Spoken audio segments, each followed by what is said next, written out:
I don't think y'all understand how much your hair impacts your well-being. And I mean, like, truly impacts your well-being. There are so many women, and men actually, but there are so many women that I know who truly have bad days when their hair is not done. And I don't mean for play. I don't mean, oh my goodness, my hair's not done. I don't mean that. I mean, like, their hair's not done, so the dinner that they wanted to go to, they're probably going to cancel, and then they're going to sit in the house, and then they're going to be sad because they canceled that dinner, all because their hair wasn't done. Or, like, if something's going on with their scalp and they have dandruff, so they don't want to get the braids because then all the dandruff is going to come, is going to show. But they really, really wanted these braids, and now they're sad because they can't get the braids, and that sends them into a little bit of a blues, right? Or, and this is a big deal, I'm a mom myself, and as a mother, right, bear with me, as a mother, after having your baby, there's baby blues, because your hormones have a crazy drop-off after you give birth, and sometimes that forms, that, you know, can double down into postpartum depression. And you try to, like, look pretty, you try to get outside a little bit, but you catch a glimpse of yourself in the mirror and your hair is disheveled. It's a messy bun, but it's not the cute one. And then you in a fit and crying. And that also happens to women who are not mothers or not in those circumstances. You see your hair, you pushing through, you really trying to have a good day. Your hair is not operating. You trying to do your hair, and it's not working. It's not working. The frustration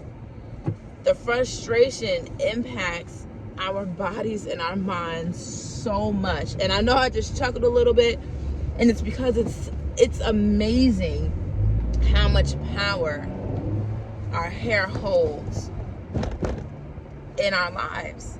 And I feel like we all know, because we obsess about hair. The hairstylists nowadays, the hairstylist game is outrageous, which I think contributes to this a little bit, but that's another time for another day.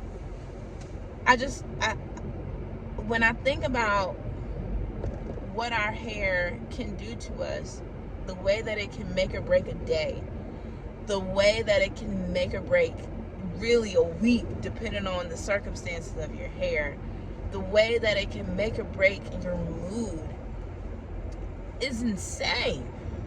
It's insane. So I guess I'm wondering for myself, you let me know your thoughts in the comments, and we'll chit chat about this. I'm interested, in your thoughts and things. I wonder if that's something that we should pull back from. Like, do we want to detach from the power of our hair? Would that be more beneficial for us as women? And a lot more so for Black women. Well, maybe not even just Black women. Maybe I need to say women of color there, because in the U.S., we know who the majority is, and how a lot of hair stuff is marketed to that majority versus how a lot of other hair stuff is marketed to women of color and Black women specifically, because of how much we put into our hair. I'm wondering if that's something that we need to detach from as women of color, as, you know, Black women specifically, but also women of color, because we have to make that distinction. Or if that's something that we should lean into more, but in a way that promotes the well-being of our compadres. Like, the hairstylist game nowadays is ridiculous. People don't like going to hairstylists. You have to have a lot of money for little simple styles. And even though a lot of people can do their own hair, the people that can do it, they don't be wanting to, for time, for peace, for ease, whatever the reason. They don't be wanting to do it. So it's like, is there a way that we can, I said it was for another day, but it might be for this. Is there a way that we can change that for us? You know what I mean? Like, back in the day, back in the 90s, early 2000s, going to the beauty salon, getting a doobie cost you, I don't know how much it was. I was a child. I'll say $30, $40 or something like that. Wash, blow dry, and some chit chat and gossip. $30, $40 to come out with your hair looking like this. Maybe not like this, because mine is not fantastic, but to get your hair done by a licensed cosmetologist in a shop. $30, $40. Do you know how much it costs to get a silk press by somebody who can really do silk presses? I frequently see silk presses at $100. A silk press on my natural hair, $100. $100.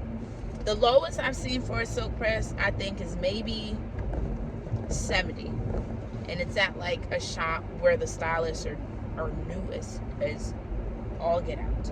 I was about to say something else, but they're brand new. Brand spanking new. They ain't got no experience. That's why it's $60, $70. And they knew. I think that's crazy. And so, like, when it gets hard for you to go get your hair done, when back in the day we grew up and that was a weekly or bi-weekly ritual, we was always in that shop.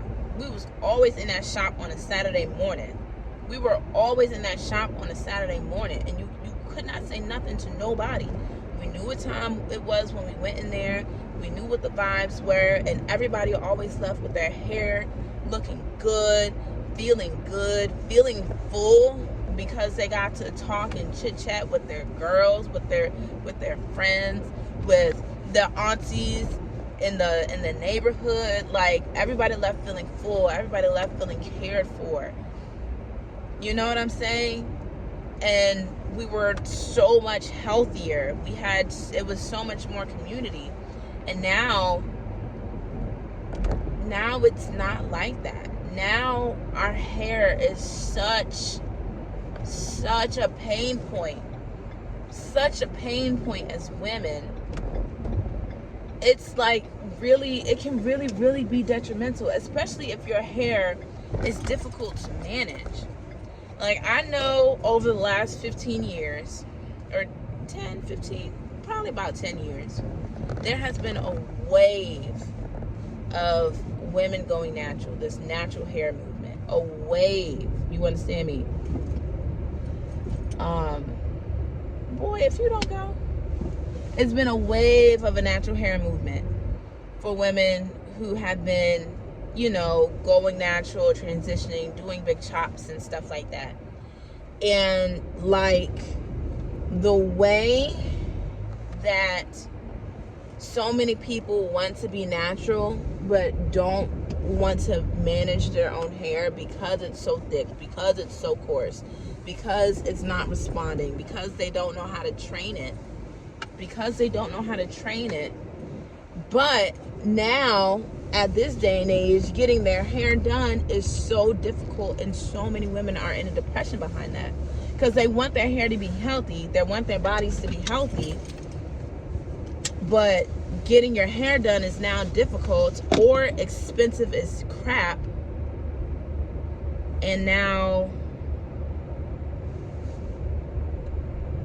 they got blues, they're falling into depressions, and it's a nasty, vicious cycle. I think it's insane. I think it's crazy, and I think it's really sad. I think it's really sad. But I'm kind of just sharing my thoughts on it, just kind of getting it out, talking it through, because, like, I feel like this is something that we should be looking at. This is something that we should be thinking about. This is something that we should be trying to fix. I don't know how to do it. If you have thoughts, put them in the comments below. I think I'm going to talk about this more in another video, But it crossed my mind, and the way that it impacts you is so crazy. Like, and aside from the depression, when I say like your self-worth, oh, my hair's not done, I can't go to X, Y, and Z. Since when do you put a limit on yourself? Why are you putting a limit on yourself? I can't do this. Oh, I shouldn't go there. My hair's not this. Well, what kind of hairstyle is it like that? Or what kind of hairstyle goes with something like that? Oh, well, I don't wear my hair like that, so I can't do that. I don't wear my hair in ponytails, so I can't go, I don't know. I can't do this. I can't go here. I'm going to walk around in my bonnet. And now you got people looking at you crazy because you're outside of your bonnet. Well, why are they looking at me crazy? It's just a bonnet. Okay. Now you're questioning that because they're looking at you crazy, but you have to wear the bonnet because your hair's not done, but you don't. The bonnet is better than wearing a hat that looks crazy. So now you have to fight through people's perceptions too. It's just a lot, and I don't think it's fair. It's a lot, and I don't think it's fair. But I don't know. Let me know what you think. Bye.